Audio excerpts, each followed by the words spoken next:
إن الحمد لله نحمده ونستعينه ونستغفره ونعوذ بالله من شرور أنفسنا ومن سيئات أعمالنا. من يهده الله فلا مضل له ومن يضلل فلا هادي له. وأشهد أن لا إله إلا الله وحده لا شريك له وأشهد أن محمدا عبده ورسوله. أما بعد فإن خير الحديث كتاب الله وخير الهدي هدي محمد صلى الله تعالى عليه وسلم وشر الأمور محدثاتها وكل محدثة بدعة وكل بدعة ضلالة وكل ضلالة في النار. من يطع الله ورسوله فقد رشد واهتدى ومن يعص الله ورسوله فقد ضل وغوى. اللهم صل على محمد وعلى آل محمد كما صليت على إبراهيم وعلى آل إبراهيم إنك حميد مجيد. اللهم بارك على محمد وعلى آل محمد كما باركت على إبراهيم وعلى آل إبراهيم إنك حميد مجيد. سبحانك لا علم لنا إلا ما علمتنا إنك أنت العليم الحكيم. رب اشرح لي صدري ويسر لي أمري واحلل عقدة من لساني يفقه قولي. لقد قال الله سبحانه وتعالى: أعوذ بالله من الشيطان الرجيم من همزه ونفخه ونفثه. بسم الله الرحمن الرحيم. يا أيها الذين آمنوا اتقوا الله حق تقاته ولا تموتن إلا وأنتم مسلمون.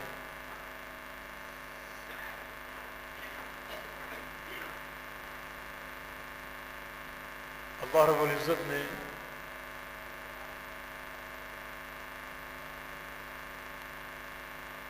ہر نبی کی شریعت میں لوگوں کو تقوی کا حکم ضرور دیا ہے. فرمایا کہ وَلَقَدْ وَصَّيْنَا الَّذِينَ أُوتُوا الْكِتَابَ مِنْ قَبْلِكُمْ وَإِيَّاكُمْ أَنِ اتَّقُوا اللَّهَ. ہم نے تم سے قبل، تم سے پہلے جس جس قوم کو کتاب دی ہے اور جس قوم کی طرف نبی کی بعثت فرمائی ہے ان سب کو اور تم سب کو بھی وصیت کرتے ہیں، حکم دیتے ہیں ان اتقوا اللہ، کہ تم اللہ سے ڈر جاؤ اور تقوی اور پرہیزگاری اختیار کرو.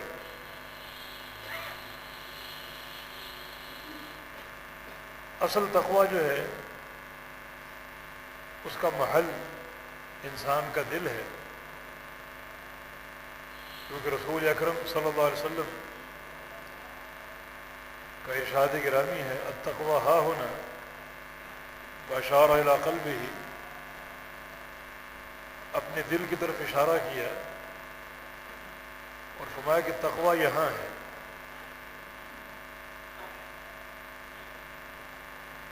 ابن قیم رحمہ اللہ نے بعض صحابہ کے حوالے سے ایک دعا نقل کی ہے: اللہم انی اعوذ بک من خشیۃ النفاق. کہ یا اللہ میں تیری پناہ چاہتا ہوں خشیت نفاق سے، تیرے ایسے خوف سے جو منافقانہ ہو، جس میں نفاق ہو. تو ان سے کسی نے پوچھا کہ خشیت نفاق کیا ہے؟ تو فرمایا کہ خوف اور خشیت انسان کے ظاہری اعضاء میں ہو مگر دل خشیت سے خالی ہو. دل میں اللہ تعالیٰ کا خوف نہ ہو، لیکن ظاہری اعضاء پر بندہ خوف پیدا کرنے کی کوشش کرے لوگوں کو دکھانے کے لیے، تو یہ خشیت نفاق ہے۔ تو اصل جو خشیت ہے، اللہ کا خوف ہے، تقویٰ ہے، اس کا محل انسان کا دل ہے۔ تبھی تو نبی علیہ السلام دعا کرتے تھے، اللہم انی اعوذ بک من قلب لا یخشع، کہ اے اللہ میں تیری پناہ چاہتا ہوں ایسے دل سے جس دل میں تیری خشیت نہ ہو۔ اس دعا کا معنی یہ ہے کہ ایسا دل جو گناہ کے بارے میں سوچے، گناہ کی پلاننگ کرے، گناہ کی تفکیر کرے اور گناہ کی تدبیر کرے، یہ دل اللہ تعالیٰ کی خشیت سے خالی ہوتا ہے۔ جس دل میں گناہ کے منصوبے ہوں، گناہ کی رغبت اور خواہش ہو، اور جو دل گناہ کرنے کے پروگرام بنائے اور ترتیب دے، اس دل میں اللہ کی خشیت نہیں ہوتی۔ اور اصل جو خشیت کا مرکز اور محل ہے وہ انسان کا دل ہے۔ اس نوجوان صحابی کا واقعہ آپ نے سن رکھا ہے، جس نے اسلام قبول کر لیا اور نبی علیہ السلام سے عرض کیا کہ میں پورے دین اسلام پر عمل کروں گا، صرف ایک گناہ کی مجھے اجازت دی جائے وہ مجھ سے نہیں چھوٹ سکتا۔ کیا گناہ ہے؟ زنا، کہ زنا مجھ سے نہیں چھوٹ سکتا، مجھے اس کی اجازت دی جائے۔ اور یہ بات بڑی ہی بھیانک تھی اور ہر لحاظ سے انتہائی بری بات تھی، لیکن پیارے پیغمبر محمد رسول اللہ صلی اللہ علیہ وسلم کسی غصے میں نہیں آئے۔ آپ نے اس کو قریب کر لیا اور اس سے پوچھا، اتحبہ لأمک، کیا تم چاہو گے کہ یہ زناکاری کوئی شخص تمہاری ماں کے ساتھ کرے؟ اس نے کہا ہرگز نہیں۔ تو فرمایا کہ جس سے تم کرو گے وہ بھی تو کسی کی ماں ہوگی، کیا تم چاہو گے کہ یہ غلط کاری کوئی شخص تمہاری بیوی یا بہن کے ساتھ کرے؟ اس نے کہا ہرگز نہیں۔ تو فرمایا کہ جس سے تم کرو گے وہ بھی تو کسی کی بیوی یا بہن ہوگی۔ اب وہ شخص تقریباً لاجواب ہو چکا ہے، دائیں بائیں جھانک رہا ہے۔ تب نبی علیہ السلام نے اس کو قریب کیا اور اس کے لیے دعا فرمائی، اللہم طہر قلبہ وحسن فرجہ، الہ العالمین اس کے دل کو پاکیزہ کر دے اور اس کی شرمگاہ کی حفاظت فرما۔ تو پہلے دل کی پاکیزگی کی دعا کی آپ، اس لیے کہ دل اگر پاکیزہ ہو جائے تو گناہ کا میلان اور گناہ کی رغبت اور خواہش دل ہی اسے متنفر ہو جاتا ہے، اور یہ ایک مرکز ہے۔ تو اصل چیز دل کی اصلاح ہے، دل کا تزکیہ ہے اور دل کا تقویٰ ہے۔ تو آپ صلی اللہ علیہ وسلم یہ دعا کرتے، اللہم انی اعوذ بک من قلب لا یخشع، کہ جو دل تیری خشیت سے خالی ہو اس سے تیری پناہ چاہتا ہوں۔ یعنی آپ صلی اللہ علیہ وسلم کس طرح اس دل پر توجہ دے رہے ہیں، توجہ ہم بھی دیتے ہیں مگر یہ سوچتے ہیں کہ کوئی دل کا وال نہ بند ہو جائے، ہارٹ اٹیک نہ ہو جائے۔ یہ سب ثانوی چیزیں ہیں، اصل چیز دل کا تقویٰ ہے، خشیت الہی۔ نبی علیہ السلام فرمایا کرتے تھے انہ لیغان علی قلبی وانی استغفر اللہ فی اليوم 100 مرہ، کہ کبھی کبھی میں بھی اپنے دل پر ایک غبار محسوس کرتا ہوں، غفلت کا غبار اپنے دل پر کبھی کبھی میں بھی محسوس کرتا ہوں. یہ اللہ کے پیغمبر فرما رہے ہیں. اور فرمایا کہ جو ہی یہ غبار محسوس کرتا ہوں میں کیا کرتا ہوں، استغفار شروع کر دیتا ہوں، اور ایک ہی مجلس میں 100 دفعہ استغفار کرتا ہوں. 100 دفعہ استغفار ایک ہی مجلس میں. اور عبداللہ بن عمر کی روایت بھی ہے کہ ہم بعض اوقات ایک مجلس میں اللہ کے نبی کا استغفار گنا کرتے تھے، اور پیغمبر علیہ السلام 100 بار استغفار کرتے تھے تاکہ غفلت کا پردہ چاک ہو جائے اور یہ غبار دور ہو جائے اور یہ دل اللہ تعالیٰ کے ساتھ جڑ جائے، اخلاص کے ساتھ، تقوی کے ساتھ، خشیت کے ساتھ اور انابت کے ساتھ.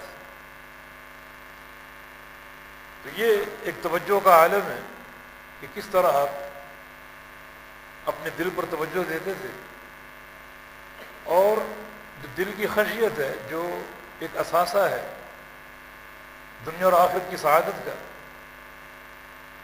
اسے ہمیشہ قائم اور برقرار رکھنے کی کوشش کرتے تھے، اور یہی ہماری کوشش ہونی چاہیے. گناہ کا معاملہ بہت ہی خطرناک ہے اور بڑا ہی بھیانک ہے. تبھی تو شریعت نے بہت سے گناہوں کی حدود بیان کی ہیں اور بہت سے گناہوں کی سزا ذکر کی ہے، اخروی سزا، بلکہ بہت سے گناہوں کی قبر میں سزا کا ذکر کیا ہے کہ انسان جو مر جاتا ہے تو عالم برزخ قبر میں ان گناہوں کی سزا شروع ہو جاتی ہے. بہت سے گناہوں پر اللہ تعالی اور اس کے رسولوں اور اس کے فرشتوں کی لعنت کا ذکر کیا ہے، جو کہ بڑی ہی بھیانک سزا ہے. تو یہ دل کی جو خشیت ہے اور دل کا تقوی ہے، اس کا تقاضا یہی ہے کہ اپنے دل کو ہم پاک صاف کرنے کی اور رکھنے کی کوشش کریں، اللہ تعالیٰ کے ذکر کے ساتھ، اس کی طرف انابت کے ساتھ، کثرت استغفار کے ساتھ، کیونکہ یہ استغفار دل کی سیاہی اور تاریکی کا علاج ہے. نبی علیہ السلام کی حدیث ہے کہ اذا اذنب ابن آدم نکت فی قلبہ نکتۃ سوداء، جب انسان کوئی گناہ کرتا ہے تو اس کے دل میں ایک سیاہ نشان لگا دیا جاتا ہے. یہ دل کی سیاہی بہت بڑا وبال ہے، اس کا دل تاریک ہوتا جاتا ہے، اور دل کی تاریکی کا اثر انسان کے چہرے پر بھی آتا ہے. اس لیے بعض سلف کا قول ہے کہ ان للمعصیۃ سوادا فی الوجہ وظلمۃ فی القلب، کہ انسان جب گناہ کرتا ہے تو اس گناہ کی کالک انسان کے چہرے پر نظر آتی ہے، اس گناہ کی نحوست انسان کے چہرے پر دکھائی دیتی ہے، اور اس گناہ کی ظلمت اور تاریکی انسان کے دل میں بھی پیدا ہوتی ہے. جو پیارے پیغمبر کا فرمان ہے کہ انسان جب کسی معصیت کا ارتکاب کرتا ہے تو اس کے دل میں ایک سیاہ نشان لگا دیا جاتا ہے، اور وہ نشان برقرار رہتا ہے. دوسرا گناہ کرنے پر دوسرا نشان لگ جاتا ہے. اسی طرح گناہوں کی کثرت انسان کے دل کو سیاہ کر سکتی ہے، لیکن ان استغفر سقل قلبہ، اگر بندہ استغفار کر لے، توبہ کر لے، اپنے پروردگار کی طرف لوٹ آئے، تو اس کے دل کو پالش کر دیا جاتا ہے، اس کی چمک دمک اور بڑھ جاتی ہے. اور اس دل میں نور پیدا ہو جاتا ہے۔ یہ نور اور نیکی یہ دونوں مقرون ہیں۔ نیکی نور لاتی ہے، جو نبی علیہ السلام کی دعا، بلکہ دن کے آغاز کی پہلی دعا۔ آپ دن کا آغاز ایک دعا سے کرتے تھے، اور اس دعا کا پہلا جملہ اللہم اجعل فی قلبی نورا، یا اللہ میرے دل میں نور پیدا فرما دے، میرے دل کو نور سے بھر دے۔ یہ کس چیز کی دعا ہے؟ یہ اعمال صالحہ کی دعا ہے، کیونکہ نیکی سے چہرے پر نور نمایاں ہوتا ہے، اور انسان کے دل میں بھی نور پیدا ہوتا ہے، اور اعمال صالحہ کی کثرت انسان کے دل کو نور سے بھر دیتا ہے۔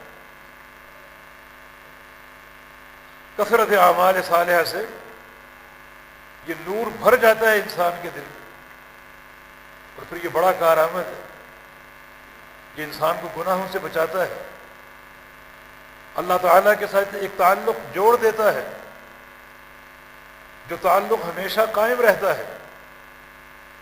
اور کبھی اگر گناہ سرزد ہو جائے، پھر یہ نور اس بندے کو توبہ اور انابت کا درس دیتا ہے، اور توبہ کا راستہ دکھاتا اور سجھائی دیتا ہے، اس نور کی کثرت سے، جو کہ اللہ اور اس کے رسول کی اطاعت سے پیدا ہوتا ہے، اعمال صالحہ کی برکت سے پیدا ہوتا ہے۔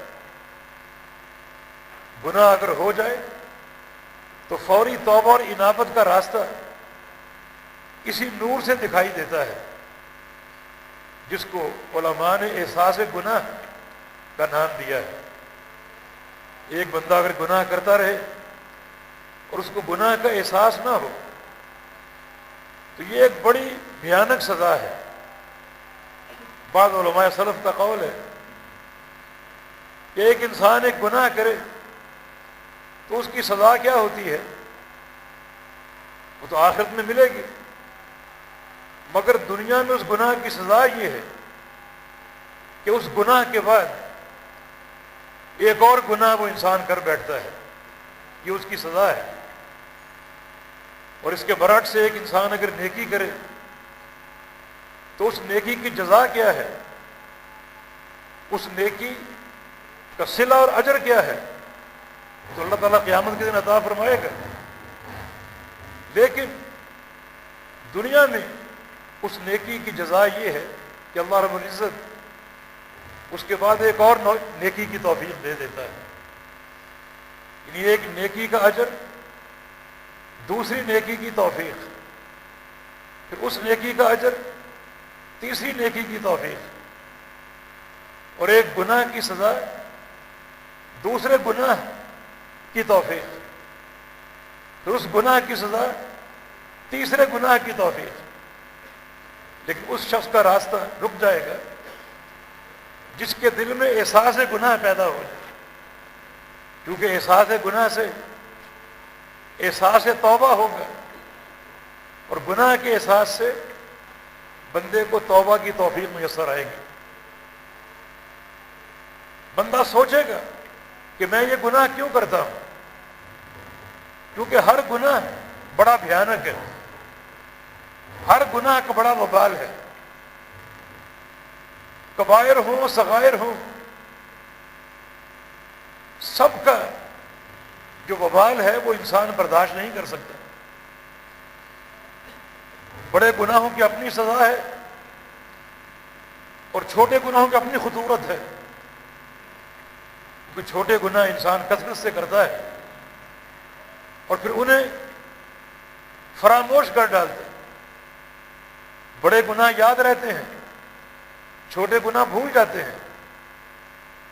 اور ایک انسان اگر ایک گناہ ایسا بھول گیا، خواہ وہ چھوٹا ہی کیوں نہ ہو، اور وہ اس کے دامن سے چمٹا رہ گیا، معاف نہ کرا سکا، تو اس کی سزا ضرور ملے گی۔ تو اس لحاظ سے چھوٹے گناہ ان کی خطرناکی کم نہیں ہے۔ اگر بڑے گناہوں پر اللہ کی حدود ہیں، سزائیں ہیں، قبر کا عذاب ہے، آخرت کا عذاب ہے، دونوں جہانوں کی لعنتیں ہیں، تو چھوٹے گناہ بھی خطرناک نہیں، کم خطرناک نہیں، ان کا وبال بھی اور ان کا انجام بھی بڑا بھیانک ہے۔ تو احساس گناہ میں یہ چیز سامنے رکھو کہ چھوٹا گناہ بھی خطرناک ہے، بڑا گناہ بھی خطرناک ہے۔ یہ بھی چیز سامنے رکھو کہ میں گناہ کہاں کروں، چھپ کر کروں گا تو اس کی اپنی سزا، اپنا وبال ہے، اور لوگوں کے سامنے کروں گا تو وہ اور بھیانک ہے، کیونکہ پیغمبر علیہ السلام کی حدیث ہے، آپ نے ارشاد فرمایا کہ کل امتی معافی الا المجاہرین، میری ساری امت بخشش کی مستحق ہے، بخشی جائے گی، الا المجاہرین، سوائے مجاہرین کے۔ مجاہرین کون ہے؟ اس کی دو تفسیریں ہیں، ایک تو خود حدیث میں موجود ہے کہ مجاہر وہ ہے جو چھپ کر گناہ کرے، اللہ نے پردہ ڈال دیا، مگر جو ہی صبح ہوئی اور دن کا اجالا آیا تو وہ لوگوں کے سامنے اس گناہ کا ذکر کرتا ہے کہ رات ہم نے یہ کر دیا، رات ہم نے فلاں کام کر دیا۔ اس کا تعلق مجاہرین سے ہے، اللہ تعالیٰ اس کو معاف نہیں کرے گا۔ اور مجاہر کی دوسری تفسیر یہ ہے کہ برسر عام گناہ کرنے والا دندناتا پھرتا ہے اور اس کو اللہ کا خوف نہیں ہے، اس کو کوئی حیا نہیں ہے، یہ مجاہر، فرمایا کہ اللہ تعالیٰ اس کو معاف نہیں کرے گا۔ تو اے انسان، تو کہاں گناہ کرے گا؟ لوگوں کے سامنے کرے گا تو وہ بھی انتہائی بھیانک ہے، اور اگر چھپ کر کرے گا وہ بھی انتہائی بھیانک ہے۔ نبی علیہ السلام کو فرمانا ہے کہ ان اناسا من امتی یأتون یوم القیامہ باعمال کامثال جبال تہامہ، کچھ لوگ میری امت کے قیامت کے دن آئیں گے نیکیاں لے کر۔ کیسی نیکیاں؟ تہامہ پہاڑوں کے برابر، بڑی عظیم الہیکل نیکیاں جن کا حجم پہاڑوں کے برابر ہوگا، ایسی نیکیاں لائیں گے۔ یجعلہ اللہ ھباء منثورا، اللہ تعالیٰ ان تمام نیکیوں کو ذرے بنا کر بکھیر دے گا۔ وہ نیکیاں بالکل بے وزن ہوں گی، بے حقیقت ہوں گی اور کسی کام نہ آئیں گی، سب نیکیاں بکھر جائیں گی، تمام نیکیاں ھباء منثورا ہو جائیں گی۔ تو صحابہ نے پوچھا یہ کون لوگ ہیں جن کی نیکیاں برباد ہو جائیں گی؟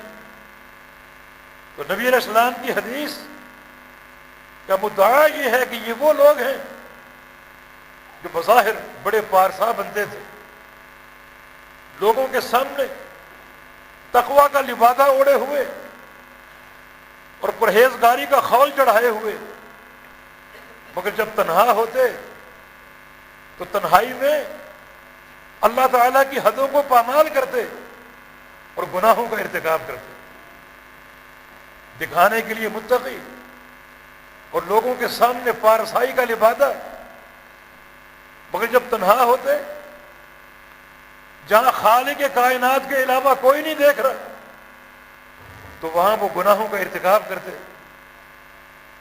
چن چن کر گناہ کرتے۔ تو وہاں کہ یہ وہ لوگ ہیں جن کی نیکیاں باعتبار حجم پہاڑوں کے برابر ہوں گی، مگر ان کی کوئی پذیرائی نہ ہوگی۔ اللہ رب العزت تمام نیکیوں کو برباد کر کے اس انسان کو جہنم میں ڈال دے گا۔ تو احساس گناہ میں انسان سوچے کہ وہ کس قسم کا گناہ کرے۔ کبیرہ گناہ بھی بھیانک ہے، صغیرہ گناہ بھی بھیانک ہے، چھپ کر گناہ کرنا بھی بھیانک ہے اور کھلے عام گناہ کرنا بھی بھیانک ہے. ہر گناہ کی اپنی ایک سزا ہے. تو کیسے گناہ کرے اور کہاں گناہ کرے؟ اس پر کثرت سے سوچ و وچار کرے اور اپنے دل میں اللہ تعالیٰ کا خوف پیدا کرے، خشیت کا نور اپنے دل میں پیدا کرے. اور اگر کبھی گناہ کا ارتکاب ہو جائے تو پھر اس کو توبہ کی فکر لاحق ہو جائے، کیونکہ احساس گناہ کا یہ لازمی نتیجہ ہے. اور جو انسان گناہ کرے اور اس کے دل میں احساس گناہ نہ ہو اور نتیجتاً توبہ کی طرف افتخار نہ ہو تو وہ انسان بڑا ہی ظالم ہے، بڑا ہی مجرم ہے. قرآن نے خود عدم توبہ کو ظلم کہا گیا. پھر یہ انسان کئی گنا ظالم ہوگا. ایک گناہ کر کے ظالم ہوا، دوسرا گناہ کا احساس نہ کر کے ظالم ہوا، اور تیسرا توبہ کے عدم احساس پر ظالم ہوا، جس کی معصیتیں بے تحاشا بڑھ جائیں گی. لہذا ایک انسان کی عافیت اسی میں ہے کہ وہ گناہوں کا ارتکاب نہ کرے اور اپنے قلبی معاملے کو اللہ تعالیٰ کی خشیت پر استوار کرے. اور اگر گناہ کا ارتکاب ہو جائے تو اس گناہ کا احساس لے کر بیٹھے اور اس احساس کا عملی تقاضا یہ ہے کہ فوراً توبہ کر لے، اللہ تعالیٰ کی طرف انابت ہو. فرمایا کہ والذین اذا فعلوا فاحشۃ او ظلموا انفسهم ذکروا اللہ فاستغفروا لذنوبهم ومن یغفر الذنوب الا اللہ. وہ لوگ بھی اہل تقوی ہیں، متقی ہیں، کہ جن سے اگر گناہ سرزد ہو جائے تو وہ فوراً اللہ کو یاد کرتے ہیں، اللہ کا ذکر کرتے ہیں، اور فوراً وہ توبہ کی طرف لاچار ہوتے ہیں اور توبہ کو مؤخر نہیں کرتے. جیسے ماعز اسلمی، اس سے گناہ کا ارتکاب ہوا اور دوران سفر ہی اس کو توبہ کا احساس پیدا ہوا. اب سفر جاری ہے، مدینے لوٹ جاتے ایک آدھ دن بعد، وہاں جا کر اللہ کے پیغمبر سے اس معصیت کا اظہار کرتا ہے، مگر نہیں، احساس گناہ اور پھر فوری احساس توبہ اور توبہ کا افتخار، وہ فوراً اسی سفر کی حالت میں اللہ کے پیارے پیغمبر کے پاس آ گیا اور کہا کہ طاہرنی یا رسول اللہ، یا رسول اللہ، تم مجھے پاک کر دیجیے، مجھ سے ایک معصیت ہوگی، گناہ ہو. وہ گناہ کیا تھا؟ وہ زنا کا ارتکاب تھا، بڑا بھیانک گناہ. نبی علیہ السلام سے برملا اس گناہ کا اظہار کر دیا. اسے معلوم تھا کہ اس کی سزا کیا ہے. سزا یہ ہے کہ مجھے زمین میں گاڑا جائے گا سینے تک، اور پھر باقی جسم پر پتھر مارے جائیں گے. اس وقت تک مارے جائیں گے جب تک موت واقع نہ ہو جائے. یہ اشنع القتلات کہلاتا ہے. جتنی بھی قتل کی سزائیں ہیں سب سے خوفناک سزا یہی. ماعز کو اس بات کا علم تھا، مگر احساس گناہ ہو چکا اور توبہ کا افتقار بڑھتا جا رہا ہے. نبی علیہ السلام نے اس کی یہ بات سنی اور منہ دوسری طرف پھیر لیا. وہاں سے اٹھا دوسری طرف آ گیا، طاہرنی یا رسول اللہ، مجھے پاک کر دیجیے. آپ نے پھر اعراض کر لیا، وہ پھر اس طرف آ گیا. 4 بار اس طرح ہوا. اس نے اپنے گناہ کا اقرار کیا، اعتراف کیا. تو پیارے پیغمبر محمد رسول اللہ صلی اللہ علیہ وسلم نے سفر کی حالت ہی میں حد زنا قائم کرنے کا حکم دے دیا. چنانچہ ماعز اسلمی کو سنسار کر دیا گیا، اور یہ اس کی توبہ ہے جو اللہ تعالیٰ نے قبول فرما لی. کیونکہ پیغمبر علیہ السلام نے فرمایا تھا کہ ارا ماعز ینغمس فی انہار الجنہ اس وقت میں جنت کا منظر دیکھ رہا ہوں تو مجھے ماعز نظر آ رہا ہے جنت کی نہروں میں نہاتا ہوا، ڈبکیاں مار رہا ہے۔ اللہ نے توبہ قبول کر لی۔ یہ افتقار الی توبہ ہے، افتقار الی توبہ ہے۔ ایک حدیث قدسی میں اللہ پاک کا فرمان ہے، یا عبادی، اے میرے بندو، انکم تذنبون لیلا ونہارا، تم دن رات گناہ کرتے ہو، ولا یغفر الذنوب الا انا، اور میرے علاوہ گناہوں کو بخشنے والا کوئی نہیں، فاستغفرونی، مجھ سے استغفار کرو، اغفر لکم، میں تمہارے تمام گناہوں کو معاف کر دوں گا۔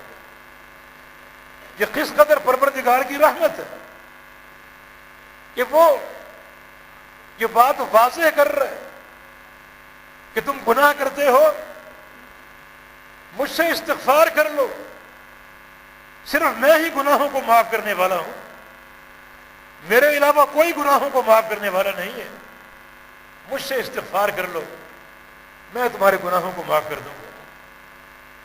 یمد یدہ باللیل لیتوب مسیء النہار ویمد یدہ بالنہار لیتوب مسیء اللیل۔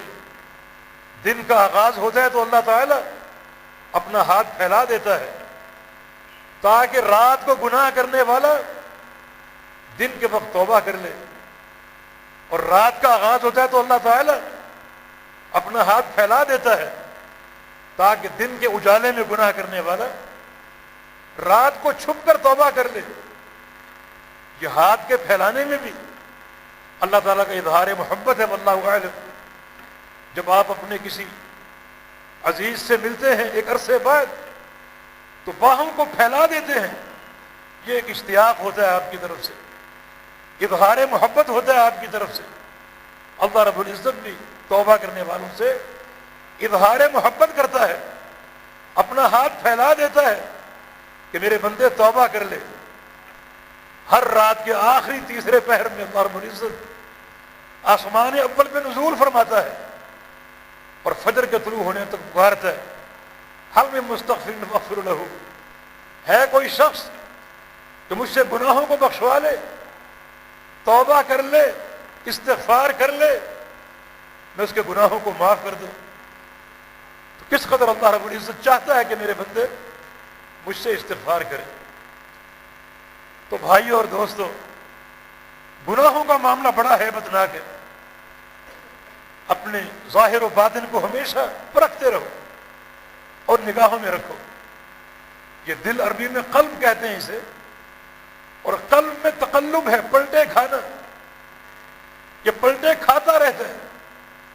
یا اپنی کثرت عبادات یا قوت عقیدہ پر یہ نہ سمجھو کہ ہم دل کے معاملے مطمئن ہیں، ہمارا عقیدہ ٹھوس ہے اور ہم دن رات اللہ تعالیٰ کی عبادت کرتے ہیں، نمازیں پڑھتے ہیں۔ نہیں، یہ شیطان عدو لعین ہے، یہ خطرناک وار کرتا ہے، انسان کو نیکی سے روکتا ہے، اور انسان کا ارادہ اگر اللہ کی توفیق سے شیطان کے ارادے پر غالب آ جائے تو پھر شیطان اس کو نیکی تو کرنے دیتا ہے مگر اس کے دل پر وار کرنے کی کوشش کرتا ہے کہ اس کے دل میں کوئی منفی شکل پیدا کر دے، مثلا نیکی کی ریاکاری، نیکی کا غرور، نیکی پر تعلی، نیکی پر کبر۔ یہ جو قلبی کیفیتیں ہیں بڑی بھیانک ہیں۔ ریاکاری سے عمل کا ثواب ضائع ہو جاتا ہے۔ حدیث آپ جانتے ہیں، قیامت کے روز جن 3 افراد پر سب سے پہلے جہنم کو بھڑکایا جائے گا، جس حدیث کے راوی ابو ہریرہ ہے، اس حدیث کے بیان سے قبل ابو ہریرہ بعض اوقات بے ہوش ہو کر گر جاتے، غش کھا کر گر جاتے، کیونکہ ان اس حدیث کا معنی معلوم تھا کہ 3 افراد پر جہنم بھڑکائی جائے گی۔ ایک عالم دین ہے، سخی ہے، تیسرا شہید ہے۔ تینوں کا عمل بڑا ہے، یقیناً برگزیدہ ہے، مگر تینوں ریاکار تھے۔ ایک عالم کی نیت یہ تھی مجھ کو علامہ اور فہامہ کہا جائے، حافظ اور قاری کہا جائے، سب کچھ کہا گیا. شہید کی نیت یہ تھی کہ میری بہادری کے چرچے ہوں، شجاعت کی دھوم مچ جائے، سب کچھ کہا گیا. اور سخی کی نیت یہ تھی کہ میری سخاوت کی شہرت ہو، سب کچھ حاصل ہوا. اللہ تعالیٰ قیامت کے دن فرمائے گا اصحبوا بہ الی النار، اسے پکڑ لو اور گھسیٹتے ہوئے جہنم میں ڈال دو، منہ کے بل گھسیٹتے ہوئے لے جاؤ اور جہنم میں پھینک دو. یعنی شیطان ریاکاری کا وار کر گیا. نبی اسلام کی حدیث ہے کہ ان الشیطان یجری من الانسان مجری دمہ، کہ شیطان انسان کے اندر انسان کی خون کے ساتھ چلتا ہے. جہاں جہاں تک خون کی گردش ہے وہاں وہاں تک شیطان کی رسائی ہے. یہ دشمن جب انسان کے اندر رسائی پا لیتا ہے تو کیا کچھ نہ کرتا ہوگا، کیسے کیسے وار کرتا ہوگا. تو اس قلب کو ہمیشہ چیک کرتے رہو. بعض اوقات تعلی کا وار کر جاتا ہے. ایک انسان نیکیاں کرتا ہے، عقیدے میں بے مثل ہے، شیطان اس کے اندر نیکیوں کا غرور پیدا کر دیتا ہے، عقیدے کا غرور پیدا کر دیتا ہے، جس کو اس کو خبر نہیں ہو پاتی. یہ چیز بھی خطرناک ہے. ان دو بھائیوں کا واقعہ آپ کو معلوم ہے جن میں ایک نیک اور صالح تھا اور ایک بد کردار تھا. بد کردار بھائی نے ایک دن کیا کیا، ایک بڑی بھیانک معصیت کر ڈالی، ایک گناہ کا ارتکاب کر ڈالا.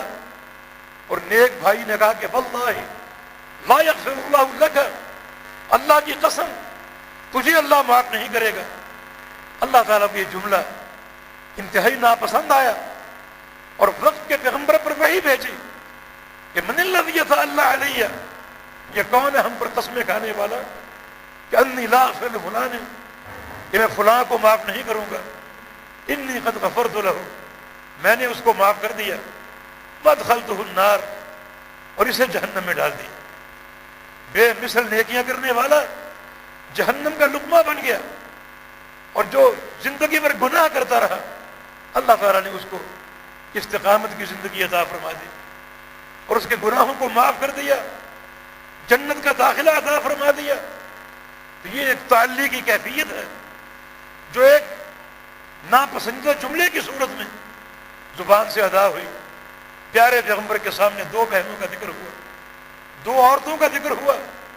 ایک مالدار تھی، طاقتور تھی، کثرت سے عبادت کرتی تھی، نوافل کا اہتمام کرتی تھی، خوب صدقہ دیتی تھی. مگر صحابہ نے عرض کیا کہ یؤذی جیرانہ بلسانہ، زبان کی اچھی نہیں ہے، اپنی زبان سے لوگوں کو تکلیف دیتی ہے، دکھ دیتی ہے. کسی کی غیبت کرنا، کسی کی چغلی کرنا، کسی کا نمیمہ کرنا. بعض اوقات یہ خصلت اسی بنا پر پیدا ہوتی ہے کہ انسان کو اپنی نیکیوں کا غرور ہوتا ہے. اس مسجد کا بانی میں ہوں، میں جو چاہے کروں، سیاہ کروں سفید کروں، جس کی چاہے بے عزتی کروں. یہ سب تعلی کی کیفیت ہے. شیطان نے اس انسان کو روکا ہوتا ہے کہ مسجد نہ بناؤ، غریب ہو جاؤ گے. مگر وہ شیطان کے ارادے پر اللہ کی توفیق سے غالب آتا ہے. تو شیطان تو اندر موجود ہے. مسجد بن گئی، اللہ کا گھر تیار ہو گیا، مگر شیطان نے اس کے دل میں کبر کا، نیکی کے غرور کا اور تعلی کا وار کر دیا. وہ بات بات پہ لوگوں پر واضح کرتا ہے کہ اس مسجد کا بانی میں ہوں، فلاں نیکی میں نے کی ہے، فلاں کام میں نے کیا ہے.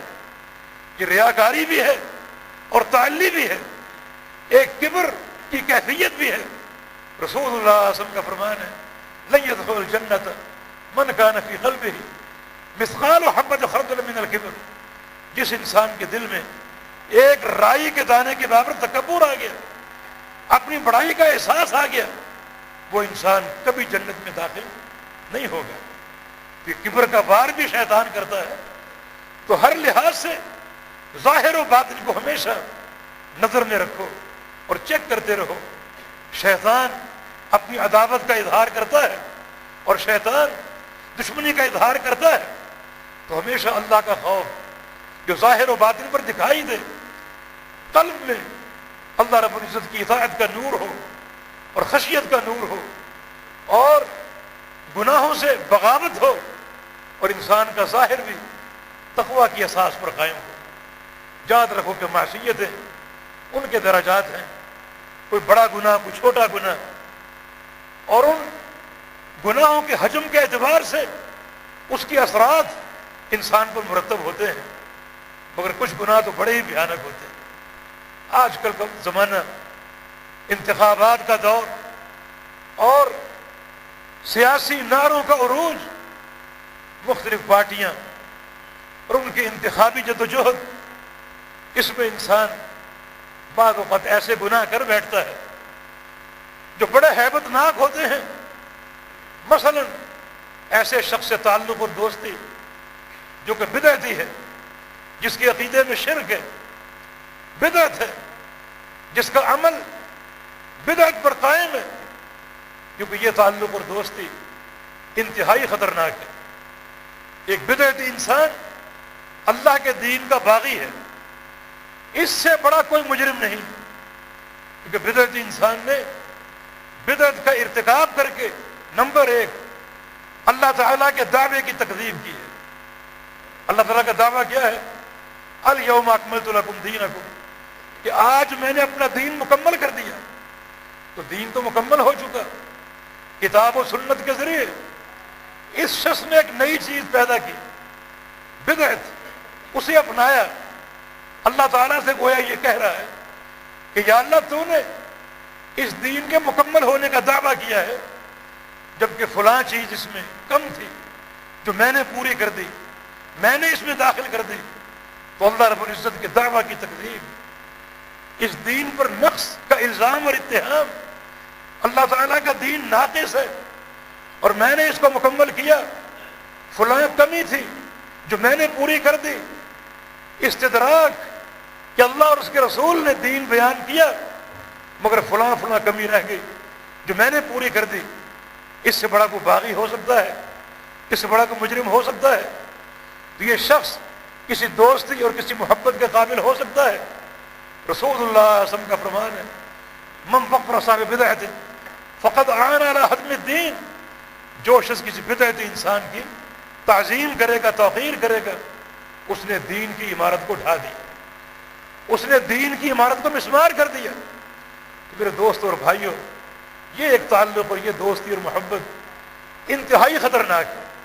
اہل بدعت کے ساتھ تعلق بڑا ایک بھیانک عمل ہے جس کی بڑی بھیانک سزائیں ہیں، کیونکہ بدعتی انسان کی کوئی نیکی اللہ قبول نہیں کرتا، تو ان کے ساتھ دوستی اور تعلق کیسے قابل قبول ہو سکتا ہے؟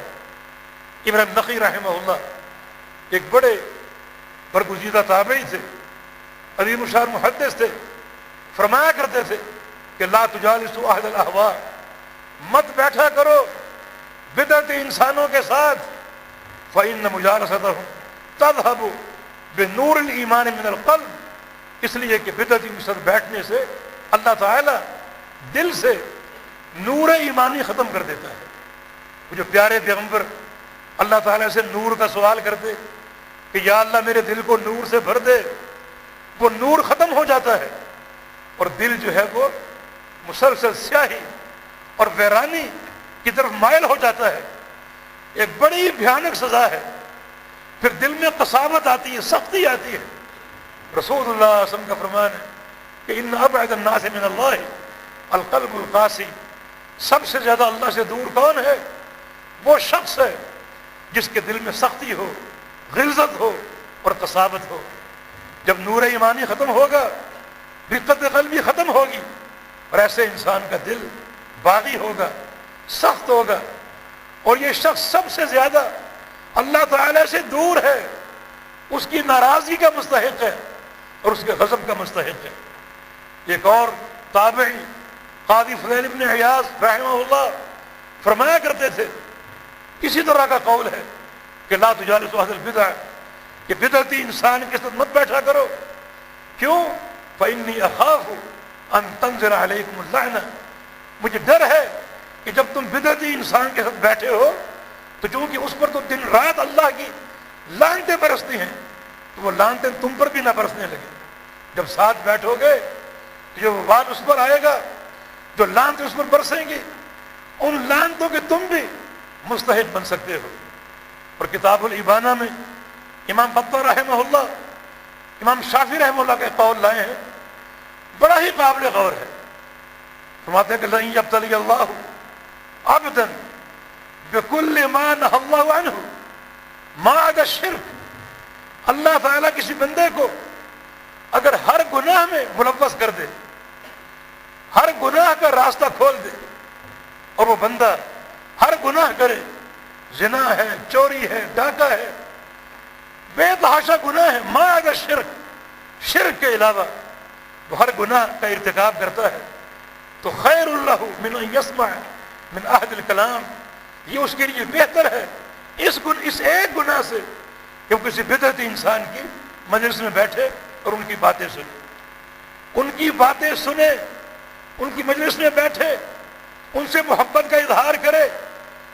فرمایا کہ سارے گناہوں کا ارتکاب کر جائے، شرک کے علاوہ یہ اس کے لیے بہتر ہے اس ایک گناہ کے ارتکاب سے۔ تو آج کا دور جو انتخابات کا دور ہے، اور اس میں ہم کسی تمیز کے بغیر اس قسم کی حرکات کا ارتکاب کرتے ہیں اور مختلف لوگوں سے ملنا، الحاق کرنا۔ میں ابھی پنجاب سے لوٹا ہوں، وہاں بڑا عجیب معاملہ، نون اور قاف لیگ سے اظہار محبت، اور یہ بات معلوم ہے کہ یہ سارے کے سارے شرک کا ارتکاب کرنے والے اور بدعات کا ارتکاب کرنے والے، کسی بھی اساس پر یہ لوگ کسی محبت کے مستحق نہیں ہیں۔ اہل بدعت سے صرف ایک تعلق روا ہے، اور وہ یہ ہے کہ ان کو دعوت دی جائے، اور دعوت بھی اس طرح دی جائے کہ اس دعوت میں کہیں عمومی مظاہر میں ان سے محبت کا اظہار نہ ہوتا ہو۔ پھر آپ سوال کریں گے کہ ان سیاستوں میں ہمارا کردار کیا ہو، عہد الحدیث کا کردار کیا ہو؟ تو یہ بات نوٹ کر لو کہ عہد الحدیث کوئی فرقہ نہیں ہے، بلکہ یہ ایک جماعت ہے، ایک تحریک ہے، عقیدے کی تحریک، علم کی تحریک، یہ فرقہ نہیں ہے۔ شیخ الاسلام فرمایا کرتے تھے البدعۃ مخلوۃ بالفرقہ، کہ ہر بدعت فرقے کے ساتھ جڑی ہوتی ہے، بس سنت مخلوۃ بالجماعت، اور ہر سنت ملی ہوتی ہے جماعت کے ساتھ۔ سنت جماعت کا کردار ہے اور بدعت فرقہ کا کردار ہے، تبھی تو کہا جاتا ہے اہل السنت والجماعت، اور بدعتیوں کو کہا جاتا ہے اہل البدعۃ والفرقہ، کیونکہ بدعت افتراق کو جنم لیتی ہے اور سنت یہ شعار ہے، علامت ہے جماعت کا۔ تو پھر اس انتخابی سیاست میں اہل الحدیث کا کردار کیا ہے، جماعت اہل حدیث کا عمل کیا ہے؟ ہمارا کردار بالکل واضح ہے۔ دیکھیں، یہ خیر و شر ہمیشہ موجود رہے گا، ہمیشہ۔ اللہ تعالیٰ یہ نہیں ہونے دیتا کہ کسی مقام پر صرف خیر ہو اور شر نہ ہو، نہ یہ ہونے دیتا ہے کہ کسی مقام پر صرف شر ہو اور وہاں خیر نہ ہو۔ جہاں باطل ہوگا وہاں حق بھی ہوگا، جہاں شر ہوگا وہاں خیر بھی ہوگی، جہاں خیر ہوگی وہاں شر بھی ہوگا۔ خیر کیوں ہے؟ اس لیے کہ خیر اور حق قیامت تک قائم رہے گا۔ اللہ تعالیٰ نے تو قیامت تک کے لیے اس حق کی بقا کے ساتھ اپنی خلق پر حجت قائم کرنی ہے، اور یہ قیامت تک موجود رہے گا۔ تو باطل کیوں رہے گا، شر کیوں رہے گا؟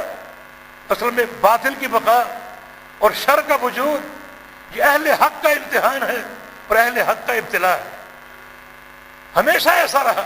ابراہیم علیہ السلام کے دور میں نمرود تھا، اور ہر نبی کے دور میں وقت کے تواغیت تھے۔ محمد الرسول صلی اللہ علیہ وسلم کا دور آیا، ابو جہل تھا، عتبہ اور شیبہ جیسے لعین تھے، امیہ بن خلف تھا، جنہوں نے پورا کردار ادا کیا حق کے مقابلے میں اور حق کے خلاف۔ یہ اللہ کا دستور اور قاعدہ ہے، ہمیشہ رہے گا۔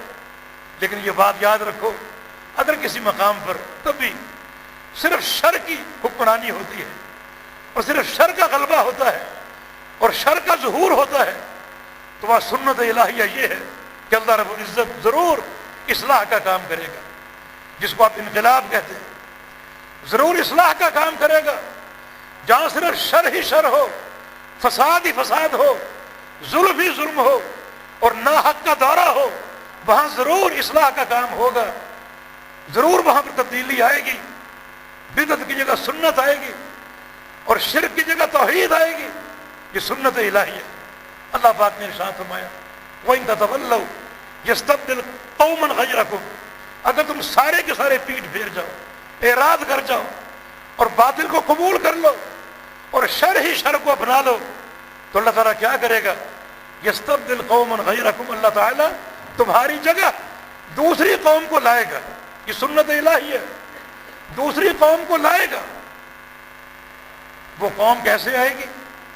اللہ اس قوم کو کب لائے گا؟ جب وہ قوم تیار ہوگی تو لائے گا نا۔ کیا وہ قوم آسمان سے ٹپکے گی یا وہ قوم زمین سے اگے گی؟ نہیں، وہ قوم اگر موجود ہوگی تو اللہ رب العزت اس شر کا خاتمہ کرے گا اس قوم کو لا کر۔ ثم لا یکونوا امثالکم، وہ قوم تم جیسی نہیں ہوگی، وہ صالح کردار ہوگی، صاحب عقیدہ ہوگی، صاحب سنت ہوگی، صاحب توحید ہوگی۔ آج اس ملک میں شر اور فساد موجود ہے، لیکن ایسی قوم موجود نہیں ہے۔ اللہ جس کو لا کر اصلاح کا کام کر دے اور وہاں حق کا غلبہ ہو جائے، وہ قوم تیار کرنا، یہ عہد الحدیث کا منشور ہے، یہ عہد الحدیث کی سیاست ہے کہ مروجہ سیاست ہے، جمہوریت، یہ حق نہیں ہے، یہ کفر کا نظام ہے، یہ باطل نظام ہے۔ ہمارا اس سے کوئی تعلق نہیں، ہمارا تعلق ہے، ہمارا کردار کیا ہے؟ اس جماعت کو پیدا کرو تربیہ کے ذریعے، تزکیہ کے ذریعے، تحلیہ کے ذریعے، عقیدے کی تربیت کے ذریعے اور سنت کی تربیت کے ذریعے۔ جو قوم موجود ہو اور اس قابل ہو جائے کہ اللہ تعالیٰ زمین کے فساد کو اور شر کو دور کرنے کے لیے ایسی قوم سے اصلاح کا کام لے لے۔ اللہ پاک کا فرمان ہے یا ایھا الذین آمنوا من یرتد منکم عن دینہ فسوف یأتی اللہ بقوم یحبهم یحبونہ۔ اے لوگو، اے ایمان والو، اگر تم مرتد ہو جاؤ اس دین سے، اس دین کو چھوڑ دو، اس دین سے بغاوت اختیار کر لو، تو اللہ تعالیٰ اصلاح کا نظام قائم کرنے پر قادر ہے۔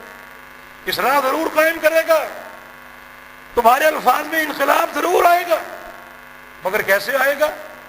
اللہ تعالیٰ کن کہہ کر بھی اصلاح پیدا کر سکتا ہے، مگر یہ سنت الہیہ نہیں ہے۔